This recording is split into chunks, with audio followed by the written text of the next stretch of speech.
Jika Yesus Kristus adalah Allah, mengapa dia berdoa kepada Allah? Teman-teman, di dalam kekristenan mengakui Allah Tritunggal adanya, Allah Bapa, Allah Putra atau Yesus Kristus, dan Allah Roh Kudus. Tiga pribadi namun satu esensi, satu hakikat yang pokok, yang utama. Mereka itu satu namun berbeda tugas dan perannya. Allah Bapa sebagai pencipta, Allah Putra sebagai penebus atau juru selamat, dan Allah Roh Kudus sebagai penghibur atau penolong. Berikut beberapa ayat Alkitab yang mengindikasikan tentang Allah Tritunggal. Dalam Matius bab 3 ayat 16-17, sesudah dibaptis, Yesus segera keluar dari air, dan pada waktu itu juga langit terbuka dan ia melihat Roh Allah seperti burung merpati turun ke atasnya. Lalu terdengarlah suara dari surga yang mengatakan, "Inilah anakku yang kukasihi, kepadanya lah aku berkenan." Dalam Matius bab 28 ayat 19, "Karena itu pergilah, jadikanlah semua bangsa muridku, dan baptislah mereka dalam nama Bapa dan Putera dan Roh Kudus." 2 Korintus bab 13 ayat 13, "Kasih karunia Tuhan Yesus Kristus dan kasih Allah dan persekutuan Roh Kudus menyertai kamu sekalian." Dalam 1 Korintus bab 12 ayat 4-6, "Ada rupa-rupa karunia tetapi satu roh,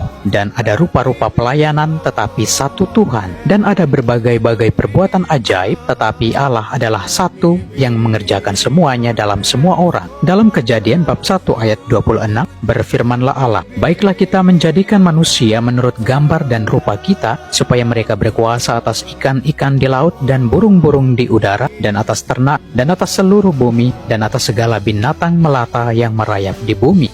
Nah teman-teman, Allah sendiri dalam masa penciptaan menggunakan kata kita yang merujuk bukan kepada satu pribadi saja, tetapi ada entitas lain yang bersama-sama dengannya melakukan penciptaan. Para rasul seperti Petrus dan Paulus pun mengakui ketritunggalan Allah dengan memberkati murid dengan kuasa Bapa, Putra, dan Roh Kudus. Manusia memang tidak akan pernah mengerti konsep ini secara keseluruhan.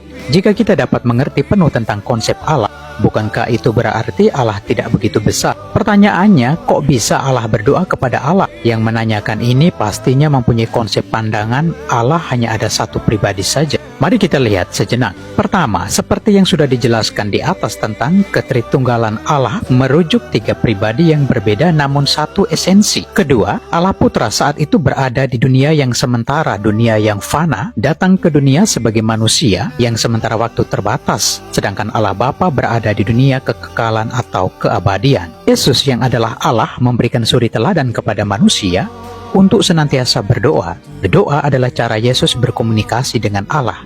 Di sini adalah sebuah sikap kerendahan hati dari sosok Yesus memberikan keteladanan.